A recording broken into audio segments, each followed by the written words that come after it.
Ravi de vous retrouver ce matin. Bonjour, merci d'être au rendez-vous de cette session d'information.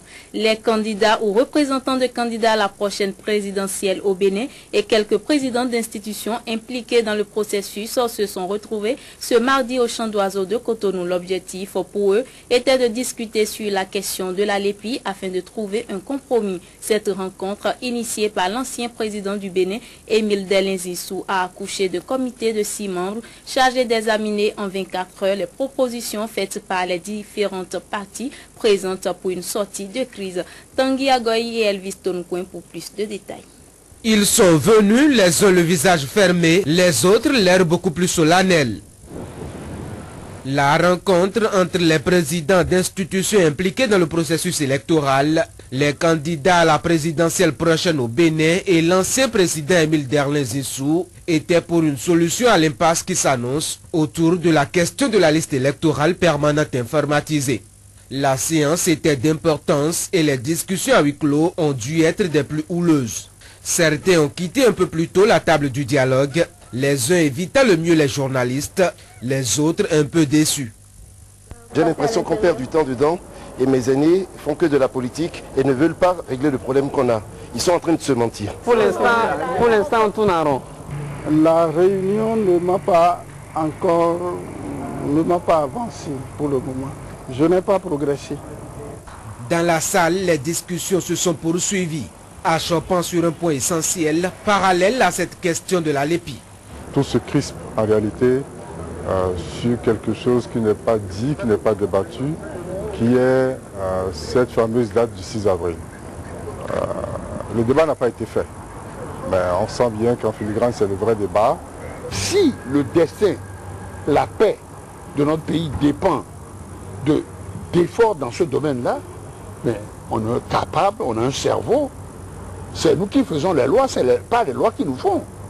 Et les gens violent les lois tous les jours, vous les voyez. Alors, le gouvernement a souhaité que cette discussion s'ouvre et se referme sur le respect de la loi, sur le respect de notre Constitution.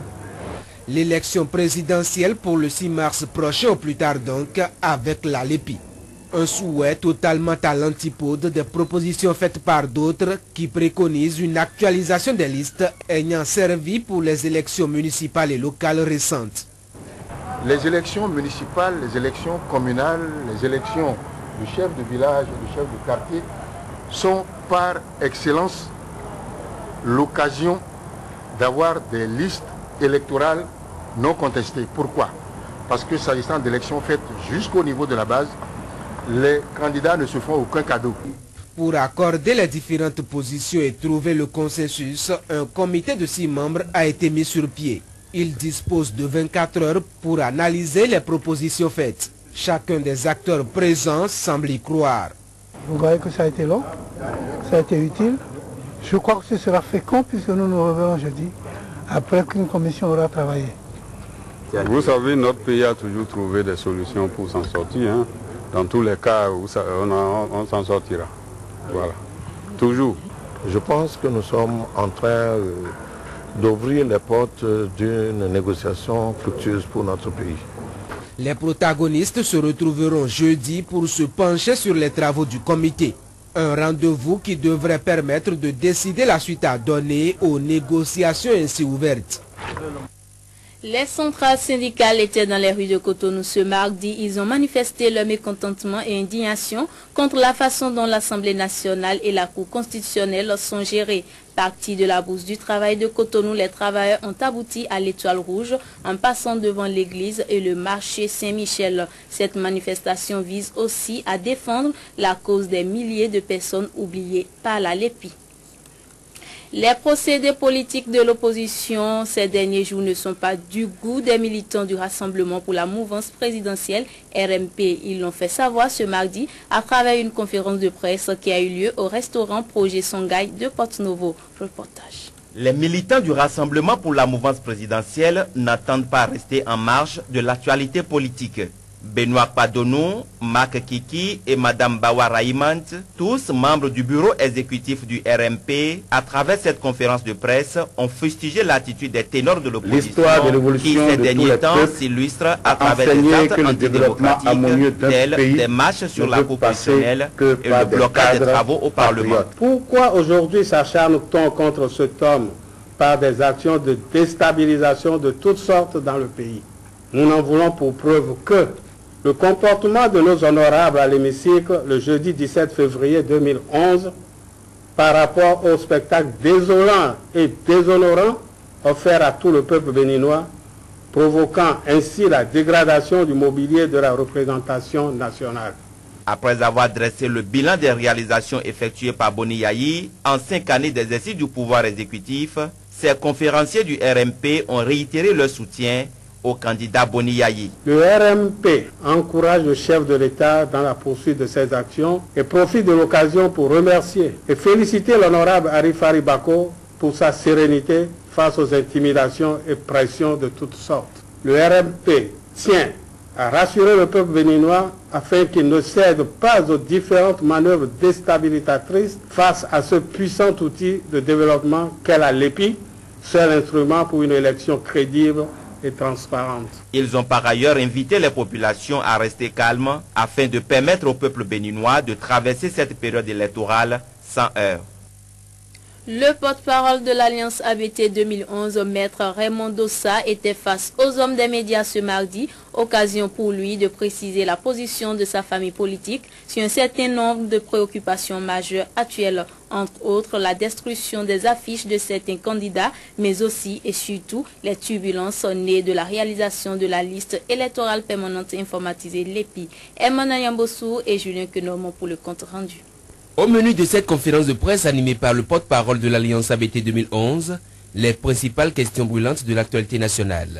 De la destruction des affiches de certains candidats aux menaces et intimidations sur les actions de propagande de bien d'autres, sans oublier le remous autour de la liste électorale permanente informatisée et la dernière sortie du président de la Cour constitutionnelle, aucun de ces sujets n'a échappé au viseur de l'Alliance ABT 2011. On n'a pas de liste, on ne sait pas qui sont nos potentiels électeurs. On ne sait pas où nos potentiels électeurs vont voter. C'est peu de dire qu'elle est mal faite, elle est cafouillée, elle est mauvaise. Plus d'1 million de nos compatriotes sont laissés pour compte. Une liste entachée d'irrégularités qui fait le lit à toutes les contestations actuelles et qui appelle de la part de cette alliance la thérapie que voici. Une expertise indépendante ou des auditeurs, des experts indépendants viendront vérifier un peu le processus et pour voir là où nous en sommes et pour apprécier si cette liste, telle qu'elle est au jour d'aujourd'hui, peut nous permettre d'aller aux élections. L'Alliance ABT 2011 n'insistait quant aux 2 autres sujets sur le respect des libertés démocratiques essentiellement consignées dans la Constitution du 11 décembre 1990. Nous, à l'Alliance ABT, il y a eu de vigoureuses pressions sur les propriétaires qui ont bien voulu nous louer un local, un immeuble pour y mettre un siège en faveur de notre jeunesse, dans le prolongement de la rue où habite le président de la République, qui lui-même est candidat. Aucun candidat ne peut imposer son dictat à un autre en démocratie. Alors nous sommes prêts à aller même devant les juridictions au besoin. C'est un rendez-vous avec la presse qui se veut désormais quotidien, avise le conférencier Maître Raymond Dossa. Et ce sera l'occasion pour l'Alliance qui poursuit sa campagne de proximité de faire connaître sa position sur des questions qui alimentent l'actualité politique nationale. Face à la situation de turbulence sociale, Christian Enoch Laindé fait également des propositions qu'il vous souvienne au thème de la messe organisée pour la paix dimanche dernier par le clergé, une messe à laquelle ont participé les candidats à la présidentielle. Il avait déclaré qu'il devrait prendre ses responsabilités au bout de 36 heures. L'homme est monté au créneau ce mardi pour exposer ses propositions visant à prendre en compte les délaissés dans le cadre du processus de réalisation de la LEPI. Il est au micro de Roland Darefa et Clarisse Dassi.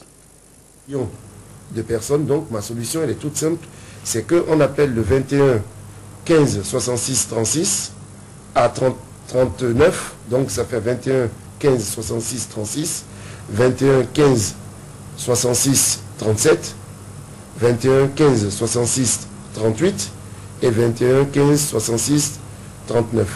Ces 4 numéros pourront recevoir tous les appels de mes compatriotes qui aujourd'hui s'estiment lésés.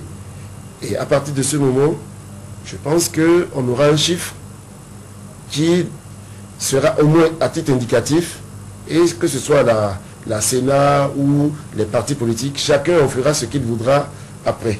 Puisque de toute façon, c'est eux qui ont les procédures pour que les gens puissent réellement être inscrits. Mais au moins, on sera fixé sur ce chiffre. Voilà le premier problème et ma modeste contribution. Ensuite, les deux partis, d'accord, je dirais, de ce que j'ai compris, sont d'accord à l'expertise. Ça a été demandé par l'opposition, mais la mouvance apparemment semblait ne pas s'opposer pour qu'il y ait une expertise de l'outil informatique de la LEPI par l'autre côté. Si on est d'accord, il suffit de commettre des experts pour aller faire ce contrôle pour pouvoir être sûr que tout le développement de cet outil informatique leur convient pour qu'il n'y ait pas de mystère et qu'on arrête de se suspecter.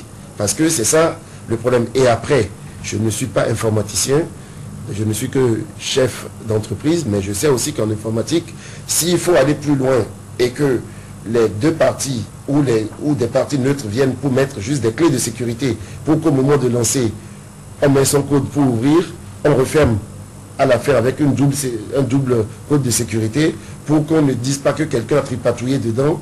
Je pense que c'est très simple qu'on s'asseye et qu'on trouve ces solutions, surtout que l'accord de principe a priori est acquis.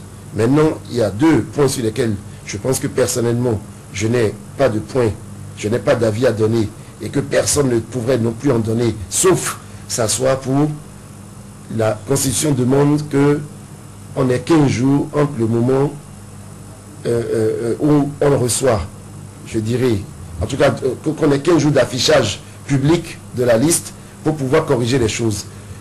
Aujourd'hui, ça paraît presque impossible de tenir dans les 15 jours. Si on veut respecter la date butoir, le 6 mars, on le fera. Si on doit le décaler et que ça ait des incidences sur le 6 avril, mais en s'asseyant, le bon sens voudra qu'on sache ce qui se passera le 6. Tout simplement. On ne peut pas vouloir quelque chose et son contraire. Et puis de toute façon, aujourd'hui, on a besoin de calmer le jeu pour que les populations soient vraiment tranquilles et qu'on n'assiste plus à des scènes comme on est en train de voir ces derniers jours. J'ai vraiment décidé d'aller jusqu'au bout et de dire cela parce que ce qu'on a vu hier n'est pas bon. Le candidat Abdoulaye Biotchane s'est rendu en ce début de semaine dans le département du Zou. Il a sillonné plusieurs communes. Le candidat a parcouru Zogodome, Boyikon, Zakota, Abomey-Kové et Zanyanado. Le point de cette première étape de sa tournée avec Anno Amoussou. Salah Chikomla Boyikon, forte mobilisation nocturne à Zakota, impressionnant regroupement à Zogodome, Abdoulaye Biotchane semble être en territoire conquis. Le slogan du prochain président, selon ses partisans, est connu ici.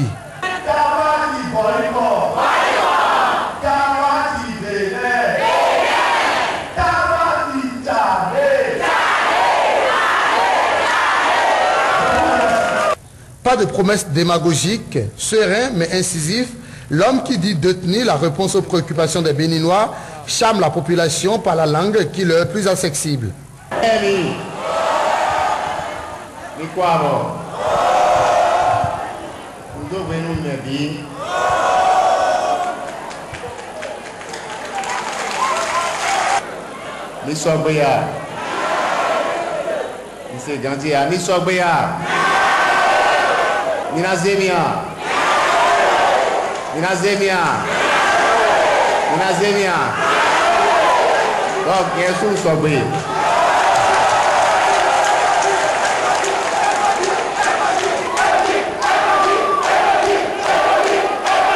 Le candidat dit connaître les préoccupations des populations du département du Centre Bénin et promet apporter les solutions nécessaires juste après le 6 avril.